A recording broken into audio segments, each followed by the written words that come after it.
Hello again guys, this is daDonn, this time with an instructional video with a tutorial on how to build my new compact, or at least compacter, design for an automatic nether portal, which is both hidden in the wall and powered by buttons, or button powered, to both open the portal, which sometimes takes a few seconds.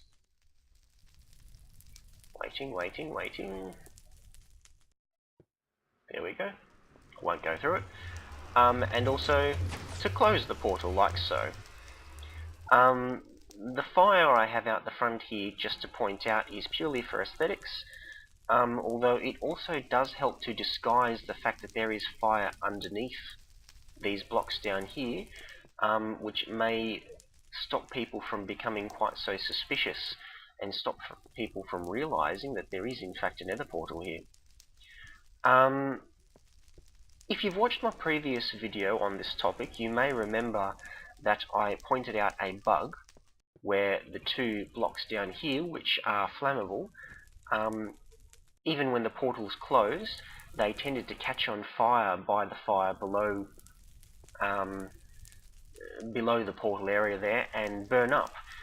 And of course that's an issue. I have worked out a way to stop that by placing these two half-stone steps here, and now they can no longer catch on fire because all 6 sides of each block are covered, and therefore there are no open faces to catch on fire. I tested this by creating this here, and you can see, even though we can see the wooden block there, it cannot catch on fire because all 6 sides of the cube are enclosed, so there is no open face to catch on fire. And of course, when we push this one back, this creates only one open face, which happens to be inside an entirely enclosed 6 cube square rectangle of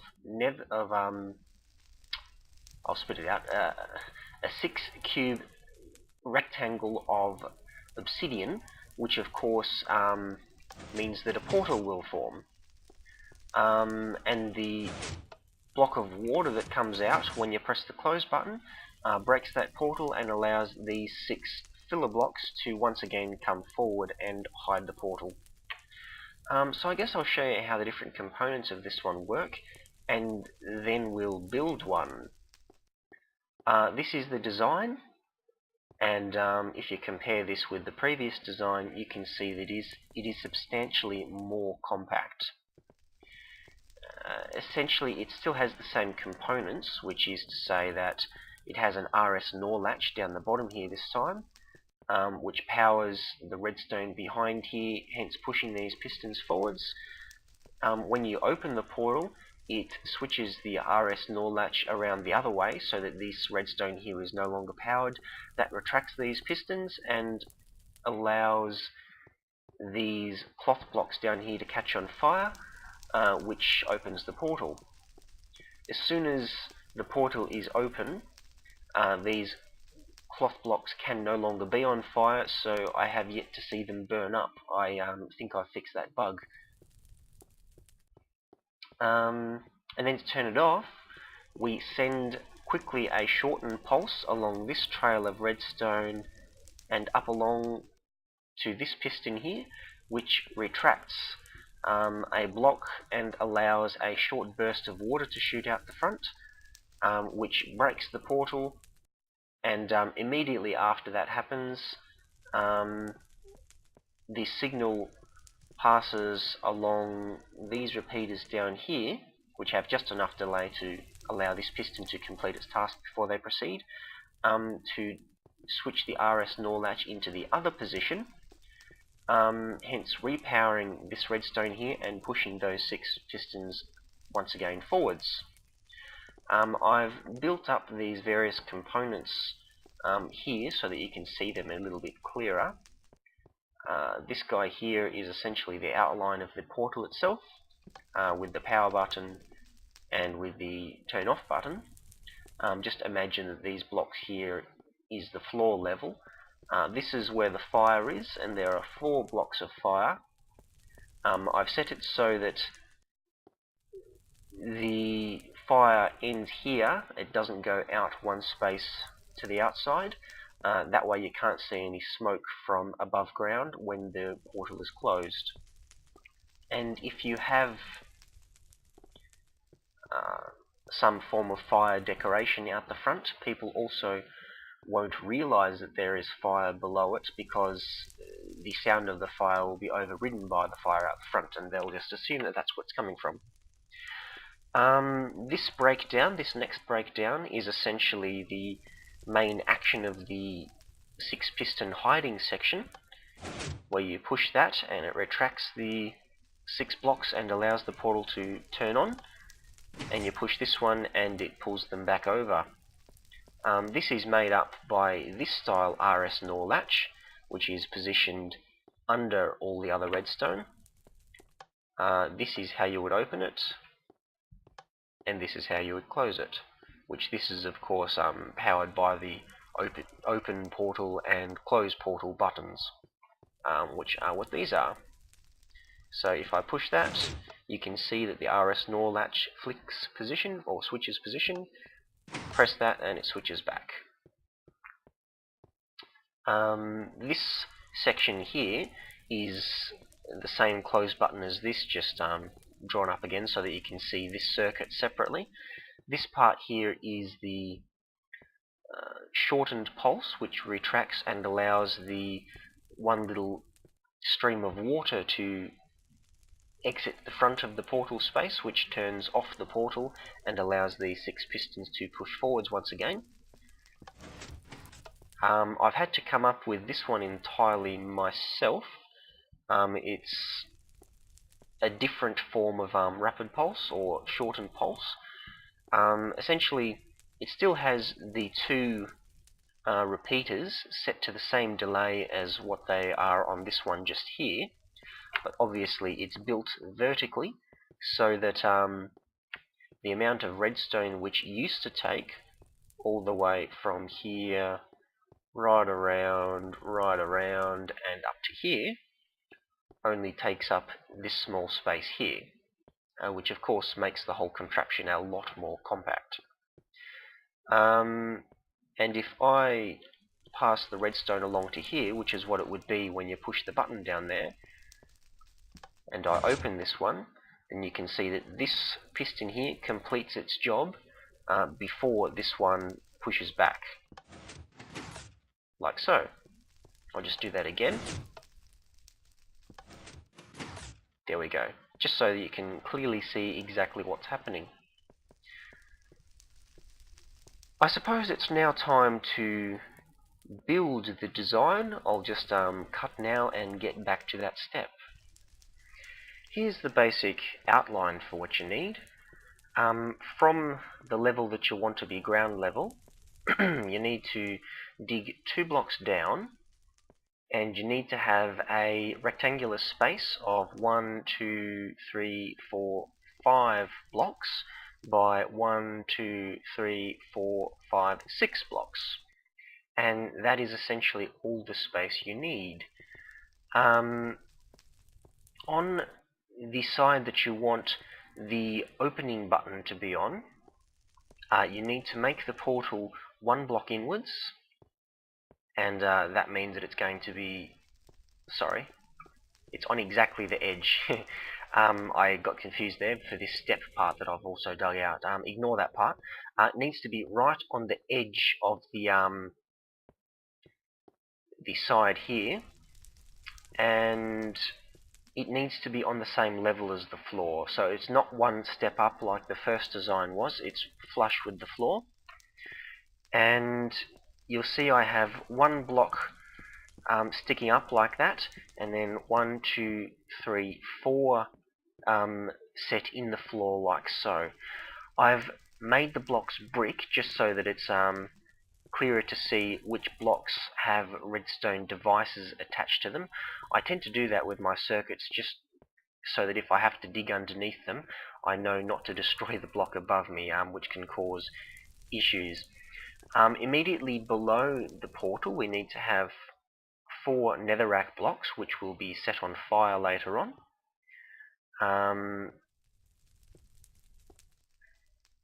Yeah, so essentially copy my design here. I probably won't go through every single step for the bottom layer.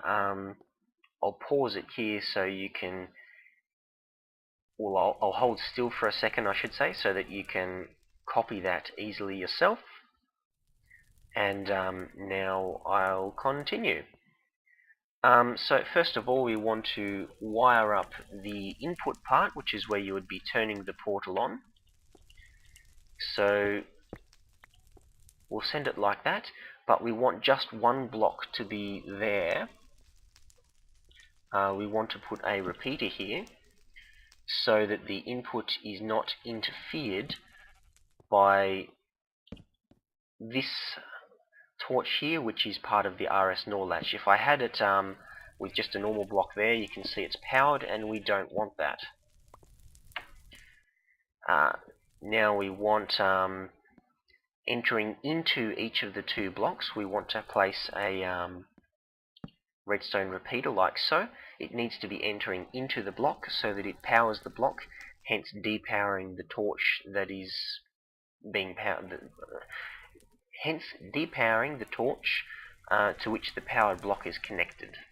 Okay, and that's how that redstone RS NOR latch operates. From the turn portal off button, we need to place a block of redstone once again on top, and we need to place 2 repeaters leading into the other side of the RS NOR latch.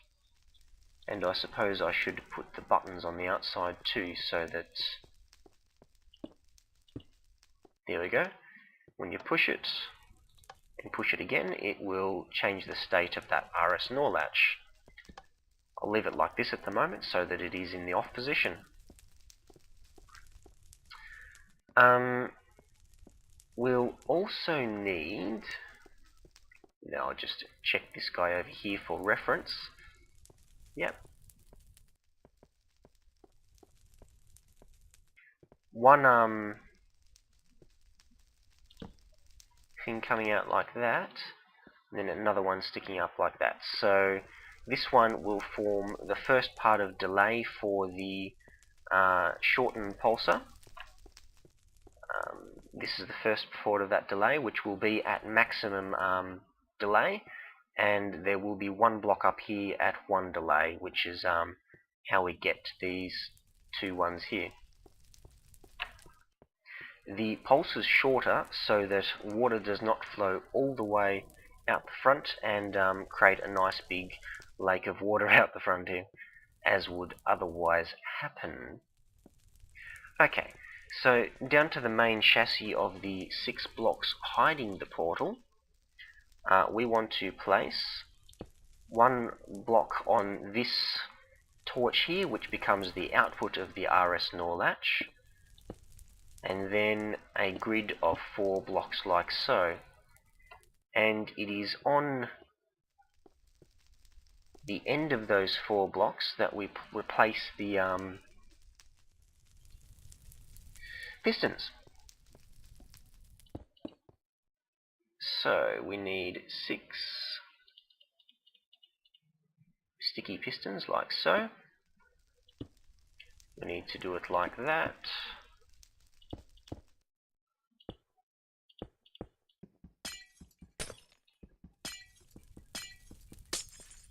Like so. And now that those 6 pistons are there, we can place repeaters, which means that these bottom pistons will be powered when the redstone wire along here is powered.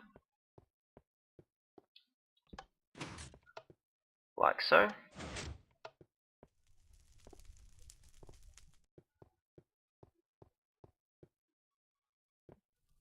Oh, and of course we don't want redstone dust to be there, we want a torch to be there, which inverts the signal being sent from the RS NOR latch. I was wondering why it wasn't, why it was the other way around. But we need to power these top pistons as well, and to do that, we place another grid of 5 blocks there, and we place another 2 repeaters like so. There doesn't have to be any delay on any of these repeaters, and once that's all set up, then you'll see all the blocks will be pushed forwards. And I like to have something attractive as my blocks, so I like to use lapis, which is very nice looking, I believe. And then I need 2 blocks of wool. There we go. So that's the hiding part of the portal done. Now we need to complete the rapid pulsar, or the shortened pulsar I should say. What we need is to place over here another... Yeah, I don't have enough room to stand there. Hopefully it won't be placed facing downwards if I place it from where I am now. Yeah, it is. Okay, so I'll have to destroy that just so I can place this. There we go. Needs to be facing inwards, of course.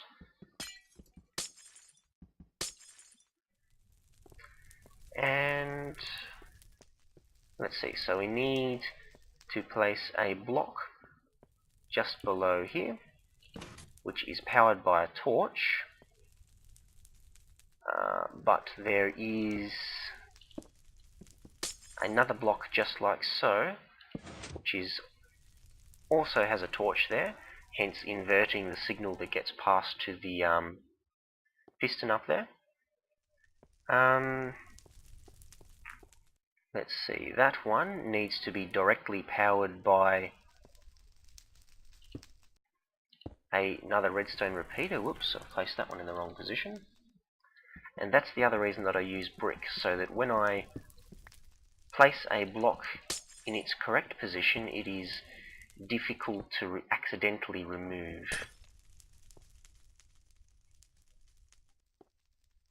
There we go, so that one is there, and these form the 2 delays that are necessary for the shortened pulse of this one over here. And now we just need to link those 2 up. And once again, it doesn't really matter how you link them up, just as long as they're linked up smoothly. I think I did it slightly differently over here. Yeah, I had that one block a little bit lower, but it essentially does the same thing. We need this one down here to be a max delay, and this one 1. We need these 2 to be at exactly the same delay, and that gives it time to complete this shortened pulse before these 6 blocks get pushed forward once again. I'll just cut it until morning so that we can continue with some light. I'll be right back. Okay, morning has come and I'm back again. So this is the lengthened part of the shortened pulse generator, but we also need the shortened part of the shortened pulse generator to be built. So essentially, when this redstone is powered here by the turn off button, it not only powers this delayed pulse to the RS NOR latch, it also powers this maximum delay repeater here, this redstone wire, and this 1-step delay repeater here, which powers this block, inverts that torch, and changes the signal being sent to this piston.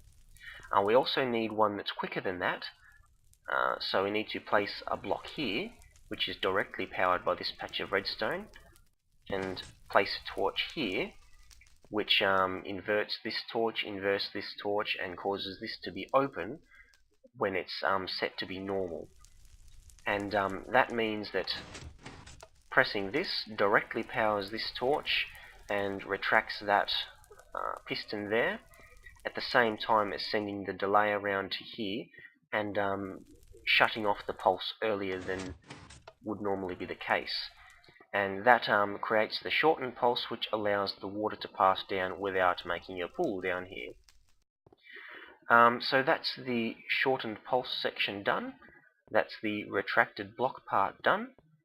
Now if I press the button, That's how you would be opening the portal. There we go. You can see the build is pretty much complete. Essentially now all we need to complete it, to finalize it, is 2 half-stone steps there which prevent these cloth blocks from catching on fire.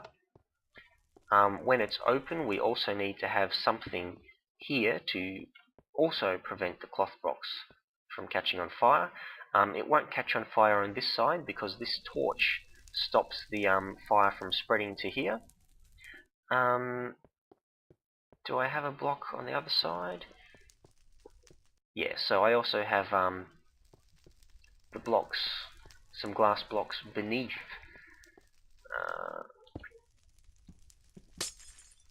just here so that it doesn't catch fire on the underside. And now we just pretty much have to make a patch of water up the top there.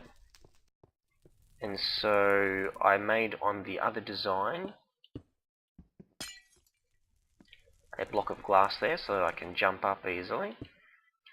We need to make a little hole like that, put a water source block right here, and that way when we close the portal, the water comes out just long enough to close the portal, but no further.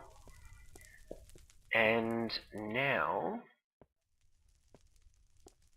we just have to set these blocks down here on fire and we're all done. So for that we use 4 blocks of fire,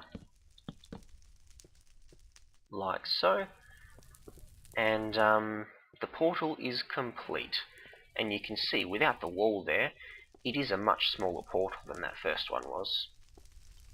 Alright, press the button like so, give it a few seconds, because once again the spread of fire has been nerfed, so it doesn't take quite as I'm sure in the old version of Minecraft it would have taken a lot less time to catch a light, but of course in the old version of Minecraft we didn't have pistons, so the whole build would not have been possible. Come on, fire, don't let me down now. There we go. So the portal is now alight. Press that button and it closes it. I hope this tutorial has been useful for you. If you do use my design in custom maps, yeah, I hope it brings tears of joy from your followers. Maybe not that far, that's probably a bit excessive, but yeah, I hope you enjoy the design nonetheless. I hope you've enjoyed this tutorial. I hope my speech has not been too erratic, and I hope the instructions have been clear enough to be easily followed. If you have enjoyed this design and would like to see similar videos in the future, make sure you subscribe to my channel. I also do Minecraft custom map walkthroughs, and I also create my own custom maps, which I hope you should check out. I will probably be implementing this design into a future custom map of my own. Make sure you check it out. I think that's all I needed to say this time round, so I'll catch you later. See ya.